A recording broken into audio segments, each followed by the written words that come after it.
Welcome to ஜஸ்ரீதா kitchen. நம்ம ஹெல்த்தியான லட்டு செய்யலாங்க. பசங்க ஸ்நாக்ஸுக்கு நல்லா இருக்குங்க இது. அது எப்படி செய்யுதுன்னு பார்க்கலாம் வாங்க. ஸ்டவ் ஆன் பண்ணிக்கலாங்க. இந்த டம்ளருடைய அளவுகள் தாங்க மொத்தமே. அந்த டம்ளரில் ஒரு டம்ளர் வேர்க்கல்லைங்க, பச்சை வேர்க்கல்ல நம்ம வறுத்தி எடுத்துக்கலாங்க. இது வேர்க்கடலை இருந்தாலும் வறுப்பட்டதுமே ஒரு அதே டம்ளரில் ஒரு டம்ளரை பொட்டுக்கல்லைங்க போதுங்க, எடுத்துக்கலாம். வந்து மக்கானா அதில் ஒரு 1.5 டம்ளர் இருக்குங்க. மக்கானா வந்து குழந்தைங்களுக்கு இந்த மூளை வளர்ச்சிக்கெலாம் ரொம்ப ஹெல்ப்பாக இருக்குங்க. இதை கண்டிப்பாக சேர்த்துக்குங்க. எல்லா சூப்பர் மார்க்கெட்லேயும் கிடைக்குங்க. இது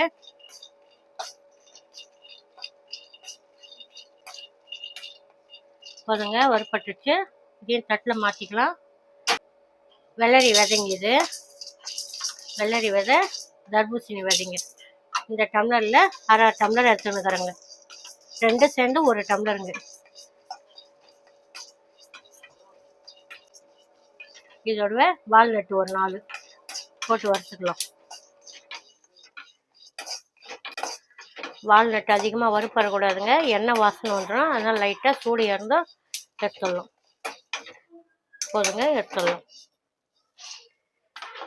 அரை டம்ளர், அரை டம்ளர் முந்திரி, அரை டம்ளர் பாதாம், அரை டம்ளர் பிஸ்தா, இந்த 3 லைட்டாக சூடு பண்ணிக்கலாங்க.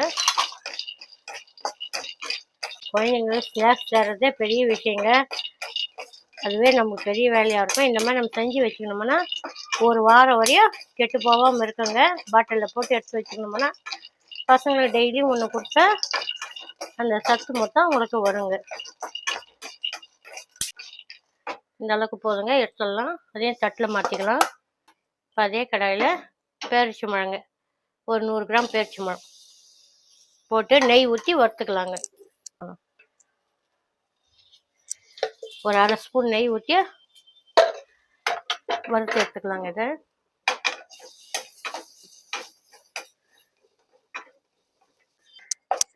இந்த அளவுக்கு போதுங்க. ஸ்டவ் ஆஃப் பண்ணிடலாம். ஆறுனதுக்கப்புறம் நம்ம அரைக்கலாங்க. வேர்க்கடலை வந்து தோல் உரிக்க வேணாங்க, நான் அப்படியே போட்டேன்னா உங்களுக்கு வேணும்னா நீங்கள் உரிச்சிக்கலாங்க. ஆறட்டுங்க, அப்புறம் அரைக்கலாம். இப்போ நல்லா ஆறிடுச்சுங்க. நம்ம இதை ஜாரில் போட்டு அரைச்சிக்கலாங்க. 2 தடவை போட்டு அரைச்சி எடுத்துக்கலாங்க.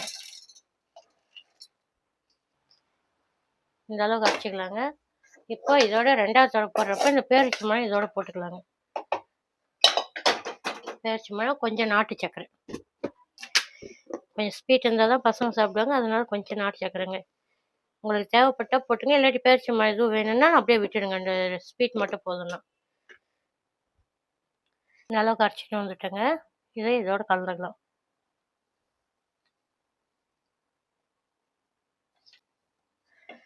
எல்லாமே ஒன்றா சேர்ந்து பிசைஞ்சு எடுத்துக்கலாங்க. இந்த அளவுக்கு எல்லாமே நல்லா பிசைஞ்சு எடுத்துட்டு நமக்கு பிடிச்சா அப்படியே வருங்க பிடிப்பு. அதனால் கொஞ்சம் நெய் ஊற்றிங்கன்னா கொஞ்சம் நல்லா இருக்குங்க. அதனால் நான் கொஞ்சம் நெய் ஊற்றிக்கிறேன். உங்களுக்கு வேணும்னா நெய் வேணாங்க. குழந்தைங்க சாப்பிட்றதுனால நெய் ஊற்றினா கொஞ்சம் டேஸ்ட் ஒன்று கொஞ்சம் நல்லா இருக்குங்க. ஒரு 2 ஸ்பூன் ஊற்றிக்கலாங்க.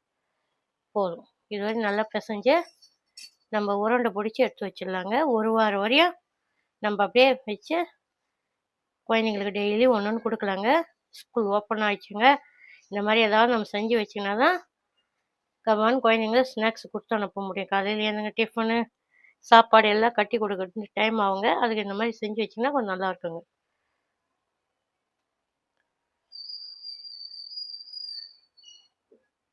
கொஞ்சம் ஐட்டமாக பிடிச்சாதாங்க நிற்காது. இந்த அளவுக்கு மொத்தம் பிடிச்சிட்டு காட்டுறேங்க. எல்லா உருண்டையும் பிடிச்சி வச்சுங்க. நம்ம எடுத்த அளவுகளில் 19 லட்டு வந்திருக்குங்க. இது குழந்தைங்களுக்கு டெய்லி ஒன்று சாப்பிட்டாங்கன்னா அவங்களுக்கு தேவையான சத்துக்கள் எல்லாமே கிடைக்குங்க. ஸ்நாக்ஸுக்கும் நம்ம கொடுத்து அனுப்பலாங்க. இதே அளவுகளோடு செஞ்சு சாப்பிட்டு பார்த்துட்டு கமெண்ட் பாக்ஸில் கமெண்ட் பண்ணுங்கள்.